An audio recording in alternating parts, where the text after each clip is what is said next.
Hi guys, my name is Jake.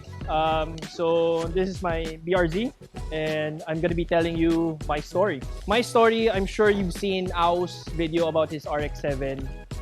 Sobrang haba ng storya na yun. Very enjoyable with regards to how he managed to find one of his dream cars. Sa akin naman, this BRZ holds something very meaningful to me also. So this is my first two-door car, my first coupe. So ever since I was a kid, I always wanted one. And now I got to work with PartsPro and the guys. Finally had an excuse to buy one. No? So, excuse ko sa asawa ko was like, okay, I need this machinery or need this vehicle for me to be able to understand the industry more. So, with that being said, talagang bago lang ako sa industry na to. So, please forgive me if I mess up with something, mess up with anything that I mentioned. I got this actually secondhand from a guy named Igor. So, shout out to him. So that's my story with regards to getting the car. So as you can see, taillights got swapped out. As you can see, the beautiful wheels, no? So HRE wheels, ibang klase talaga. So this was talagang ito yung nagpa-sweeten ng deal sa akin when I saw the car. Actually, I saw this on Facebook lang. So nakita ko on Facebook. I told my wife we were deciding ano bang klaseng car yung gusto natin for that first two-door. No? Una, we were debating about a BRZ, a Miata, and a Mustang. No una. But Mustang was a little bit out of range, and admittedly, from my friends here at PartsPro, talagang medyo may pagka-stigma siya na multi-level marketing na kotse. So in terms of the Miata naman, that's one of the choices also. Problema naman doon, it's a two-seater lang talaga. I kasi have two kids, no. So at least kahit paano may backseat siya for the BRZ and medyo medyo forgiving pa compared to other coupes, no. Ayun, so we ended up deciding na okay, sige, BRZ tayo or 86 tayo. With regards to our first two-door, no? I told my wife. So we began the search. So we were searching. Originally, I wanted a blue one. No? So yung Rally Blue ni Subaru. Yun yung original talaga. So there's actually one more beside me, Galaxy Blue. Nung nakita ko yan, which is owned by Jan Bacosa, sabi ko, pucha, solid, that's the blue that I want. Pero apparently, medyo mahirap na siyang hanapin ngayon. Then eventually, I stumbled upon this silver one. No? So, and I saw the wheels. I was like, this is not stock. When I was looking at it, and I was exploring and researching about HREs, talagang wala akong alam kasi, sa totoo lang. So, the guys here at PartsPro really helped me out with regards to trying to help me build my car, even though it's kahit paano semi-built na. Kumbaga, semi-tapos na siya. Right? So, yun.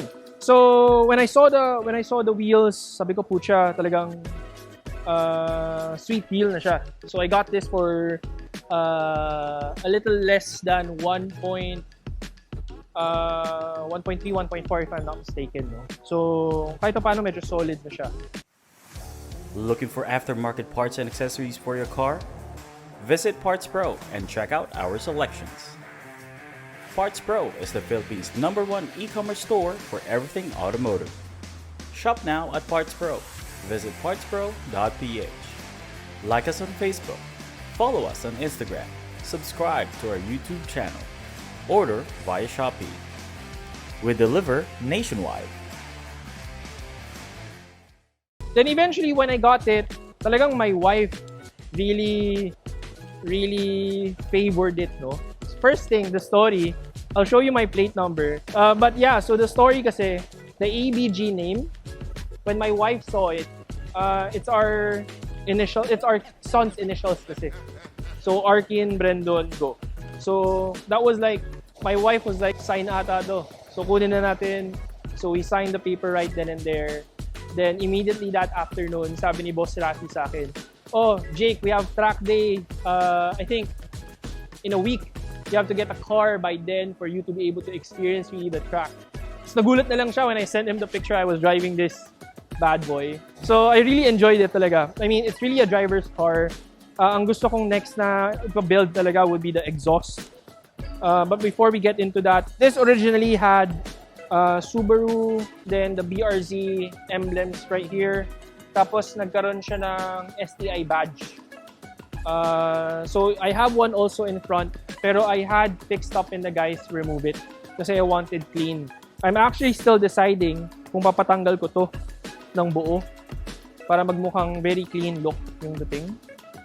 So next is I wanted to actually, originally, the story was to change the exhaust muna. The full exhaust system.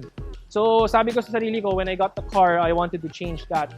And Al was referring to me, a lot of guys like sila Profab who did this RX-7, talagang locally made, loud and proud Pinoy, no? In terms of the materials and the fabrication and everything, the labor, everything is fully Pinoy. But yun nga, so but biglang nagkaroon ng medyo na sidetrack ako because again, Ao and the guys found me a deal with regards to Öhlins na suspension, na coilovers. So I had to change. When I found that out, and Ao was saying na, pare, kunin mo na to, this is a great deal. I think you'd be happy once you get it. And pag ina-install mo na, talagang hindi ka magsisisi with regards to both on the track and on the road. Well, hindi ko pa siya nasa-track ever since that na-install siya.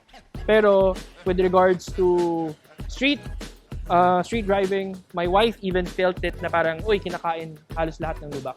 Because talagang very, well, I don't think you can see it right here. Pero, ayan. So, if you can see there, the yellow springs. So, those are kahit paano Öhlins, no?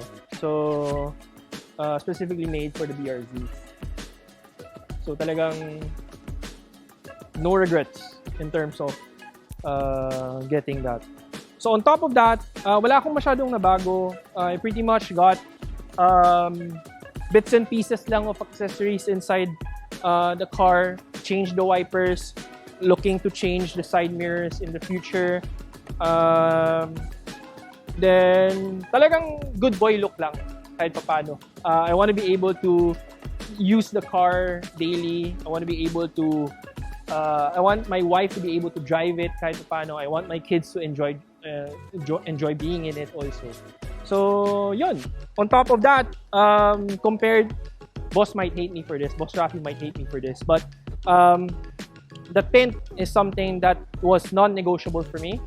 So, ceramic tint, very dark, as opposed to, as you can see if you can see Jan's, it's kahit paano kita pa yung inside. It's stock, I think. But sa akin, I had medyo non-negotiable that I had to tint it up because my kids are inside. My wife gets conscious with regards to when she's driving it naman. So I think my next thing is I have to open the car. My next thing is I'm looking at Parts Pro and the guys, no, to get a trunk tray because here, let me remove this. Pag nag-grocery yung asawa ko, napapagalitan ako eh. Kasi nangangamoy yung gulong. So we want to be able to change that and at least man lang put a trunk tray on top of it for us to be able to at least lessen the smell of the tire and doesn't affect the groceries, no? But other than that, like I said, pretty simple story, pretty straightforward. I'm very proud of this car. I wouldn't have bought it without the help of the Parts Pro team and the Fix Stop team. So shout out to Boss, shout out to Billy, and shout out to Ao, and especially to Direct Denmark for everything that they've done for me in terms of trying to make this talaga car have that character that I want. You know? So that's it.